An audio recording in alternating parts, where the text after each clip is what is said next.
Muy buenas tardes, bienvenidos y bienvenidas aquí a ¿Qué parte no entendiste? Vamos a estar compartiendo esta jornada, por supuesto, con mucha información, con muchos datos también. Mi nombre es Mabel Corrales y les voy a acompañar a lo largo de esta hora. Ya le doy la bienvenida a nuestra primera invitada en esta jornada. Ustedes la conocen porque ha sido parte también de esta casa. Estamos hablando de Itatí Carrique, secretaria de las Mujeres, Géneros y Diversidad, porque han estado cumpliendo o están cumpliendo en estos días 2 años y han estado presentando un informe, un balance de gestión de lo que se vino desarrollando a lo largo de estos 2 últimos años, desde el 2022 a la actualidad. ¿Cómo estás, Itatí? Un placer que nos acompañes en esta jornada. Hola, Mabel, muchas gracias por la invitación. Bueno, contame cómo es este desafío, ¿no? Porque recién hablábamos fuera de aire que evidentemente la Secretaría tiene un rol grande y una demanda quizás superior de parte de la sociedad, ¿no? Porque el tema de las mujeres durante muchísimos años y gracias a la lucha de muchísimas que nos han precedido, empezó a ocupar la agenda pública y siempre nos ha parecido insuficiente todo lo que se hacía, pero respetamos y valoramos que el Estado haya abrazado y haya avanzado también, ¿no? En visibilizarlo, en crear áreas destinadas específicamente a atender este tipo de problemáticas.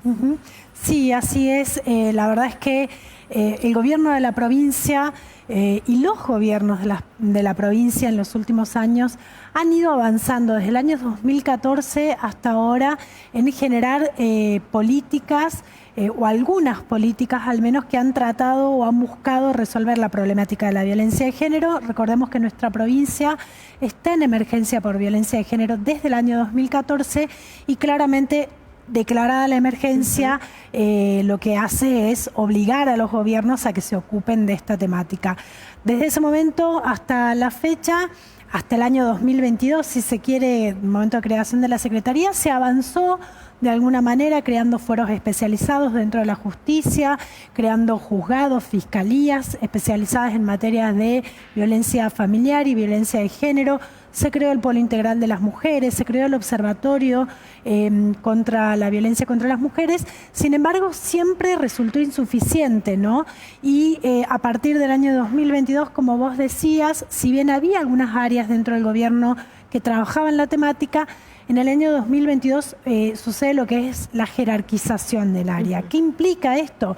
Implica un compromiso político mucho más firme, implica mayor presupuesto, implica la posibilidad de diseñar políticas públicas para mitigar este problema que tenemos como sociedad, que es un problema cultural y estructural. Y ahí viene como, si se quiere, la mala noticia, ¿no? Todos los problemas o las temáticas que tienen una índole cultural o estructural son problemáticas que lleva un tiempo poder resolverlas o darles una respuesta y una solución. Siempre hago una comparación que por ahí es muy, resulta como alejada, pero va al caso. No sé si recordás, hace 20 años, 30 años, fumar en los espacios cerrados estaba normalizado, se fumaba dentro de los aviones, dentro de los locales, y eso, para lograr ese cambio cultural que nosotros teníamos arraigado de el tabaquismo, que sabemos que provoca grandes problemas de salud y demás, se fue avanzando de a poco hasta que hoy no se fuma dentro de los espacios cerrados, no se fuma en los aviones, no se fuma en colectivos, no se fuma en dependencias públicas, se ha avanzado. Eso ha llevado un montón de tiempo. Salvando todas las distancias que hay cuando hablamos de la problemática de la violencia de género y la problemática todavía de desigualdades que hay con mujeres y diversidades, responden a una cuestión cultural. Hemos aprendido y vivimos y fuimos criados todos en esta sociedad que es muy machista, que nos ha puesto a las mujeres y diversidades siempre en un lugar secundario, en un lugar relegado, y cambiar eso requiere un esfuerzo no solo desde el Ejecutivo, obviamente con toda la responsabilidad que tenemos, sino también con el compromiso del Legislativo, con el compromiso de la justicia y también de los ciudadanos, y ese es el trabajo que venimos haciendo desde la Secretaría, ¿no? Esa concientización más allá de trabajar en sensibilización, en el abordaje de la violencia y demás. ¿Qué crees que va cambiando? ¿Crees que hay cambios que por más que parezcan mínimos se van dando en positivo, porque he visto también que la Secretaría ha trabajado de manera coordinada y conjunta con muchas otras áreas del gobierno, como vos mencionabas, y ha trabajado fuertemente también en la capacitación, ¿no? Como una herramienta para tener un poco de liderazgo sobre nuestras vidas, para poder enfrentarnos a otras circunstancias, quizás desde otro lugar, y cortar también con esas otras formas de violencia que muchas veces nos pasan casi como naturales, ¿no? Como puede ser la violencia económica, por ejemplo. Van cambiando muchas cosas. La desnaturalización de la violencia es una de esas.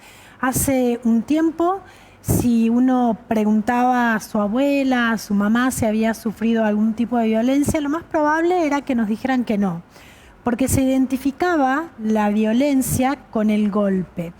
Hoy sabemos que no solo el golpe es violencia, sabemos que, como vos decías recién, hay violencia psicológica, hay violencia económica, hay violencia política por motivos de género, hay un montón de otras violencias. La violencia digital por motivos de género, que fue incorporada recientemente a la ley 26485, que es la ley de violencia de género que tiene nuestro país. Esa identificación de las violencias es fundamental porque prende la alarma muchas veces a tiempo en las mujeres que la están sufriendo. Pero después, y es el gran desafío de la Secretaría desde que se jerarquizó el área, al menos en lo que llevo de gestión, es poder hablar de todas las otras desigualdades que son nodales, que son centrales y que tampoco teníamos visibilizada, que es como la falta de acceso al estudio, la falta de oportunidades laborales, no ocupar lugares jerárquicos dentro de las empresas, estar dentro del mercado laboral en aquellas áreas que peor pagan, que están muy reconocidas o con el prototipo de que las realizan mujeres, como son la salud, la educación, las tareas dentro de la casa, las trabajadoras de casas particulares.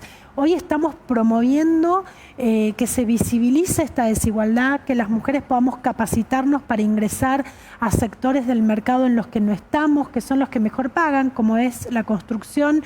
La Secretaría tiene un programa que se llama Constructoras, que se ha llevado adelante también, como vos decías, Mabel, en concordancia con muchas otras áreas de gobierno que acompañan el trabajo de la Secretaría, que creen en que tiene que estar transversalizada esta perspectiva de género, y vamos haciendo entre todos y todas con estas alianzas que se vaya visibilizando, que hablemos, por ejemplo, hoy de las mujeres en la minería, qué lugares estamos ocupando en esa industria que es política de Estado para el gobierno, que está en franco crecimiento y donde las mujeres hasta hace un tiempo no estábamos. Hoy vamos conquistando espacios, pero falta un montón. Por supuesto, y sé que desde Rensa, por ejemplo, valoran muchísimo el trabajo que llevan adelante las mujeres, ¿no? Incluso en este manejo de maquinaria pesada, donde dicen que la precisión es mayor, donde el cuidado, ¿no? Esto ya también que nos han inculcado culturalmente, el cuidado hacia el otro, también seguramente tendrá una implicancia en esa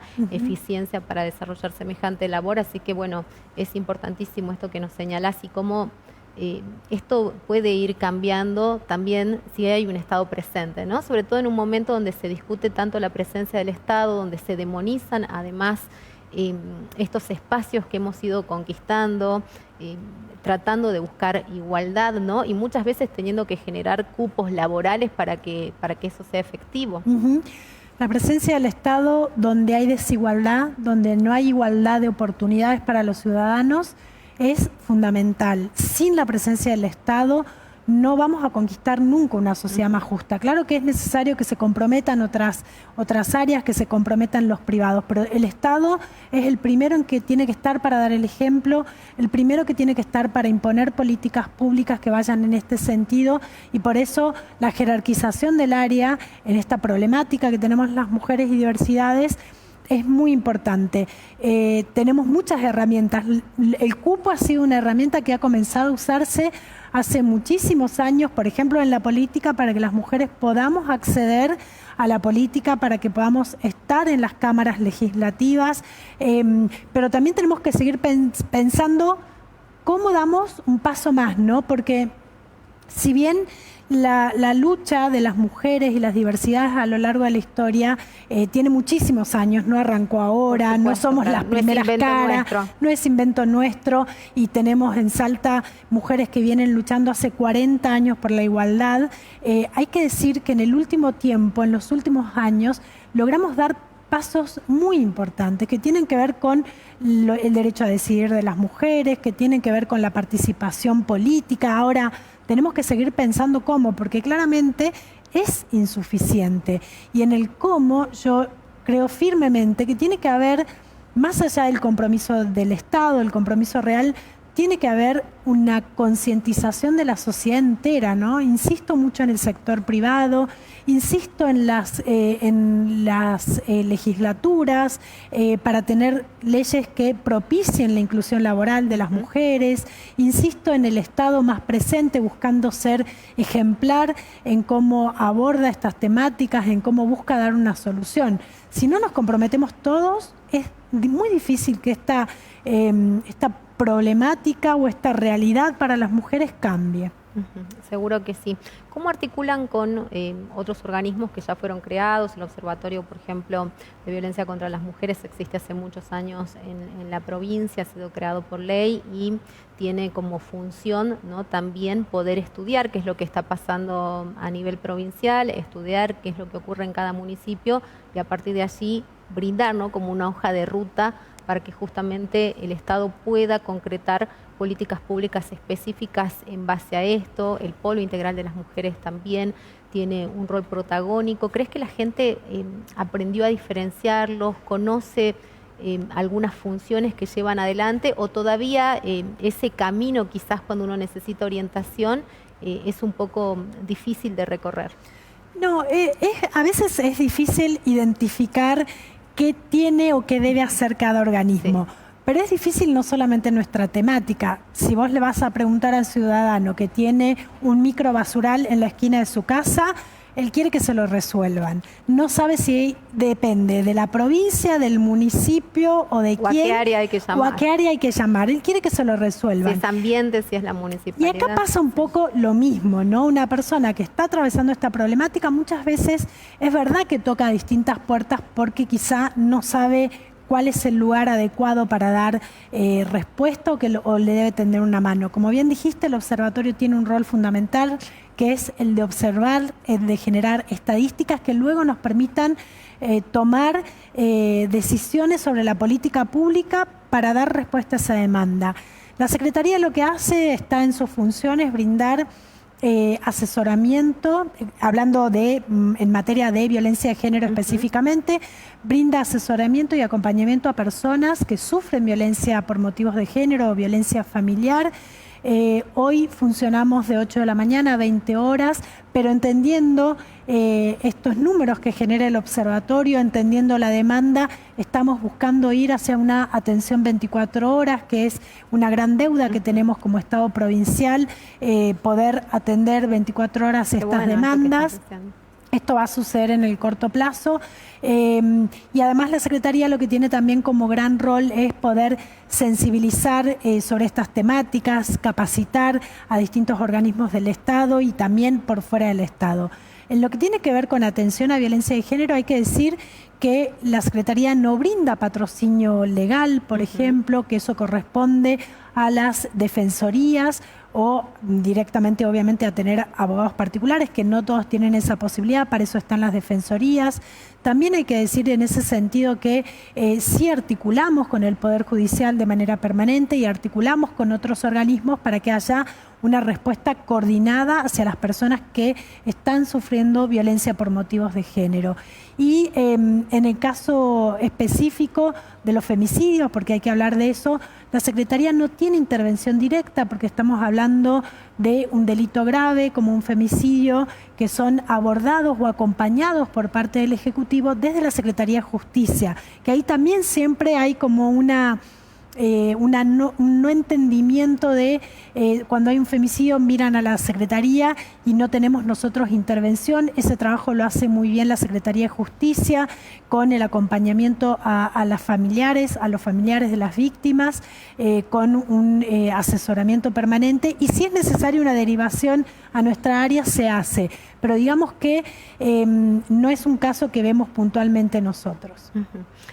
¿Cómo vivís este cambio de época prácticamente, ¿no?, que se está dando? Porque ha cambiado el gobierno nacional, obviamente eso ha llevado a que de alguna manera, esto que mencionábamos recién, el rol del Estado, por ejemplo, quede de alguna forma denostado, ¿no?, desde las mismas autoridades nacionales, que se recorten presupuestos, que se eliminen ministerios, direcciones que estaban directamente ligados con este tipo de problemáticas y que facilitaban, ¿no?, esta posibilidad de tener un lugar, un espacio a donde recurrir, a donde tener una guía, más allá de los alcances y las limitaciones que puedan llegar a tener. ¿Cómo les impactó a ustedes también en esta tarea que llevan adelante en la provincia, pero que me imagino que la miran también alrededor de todo el país, ¿no?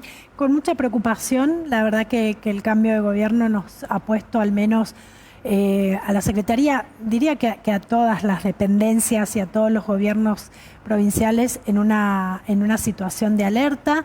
En el caso específico del Ministerio de las Mujeres, Género y Diversidad, es una gran pérdida que haya desaparecido el área que tenía una mirada integral sobre la problemática, que tenía un abordaje integral. Hoy ese ministerio ha sido degradado a una subsecretaría que va a trabajar, porque todavía ni siquiera tenemos información precisa sobre cómo va a trabajar exclusivamente con la violencia por motivos de género. Y hablando de eso, no tenemos precisiones hoy con respecto a, por ejemplo, el programa Acompañar, que era un programa que daba el Ministerio de las Mujeres, que acompañaba con ayuda económica a mujeres y diversidades que sufrían violencia por motivos de género.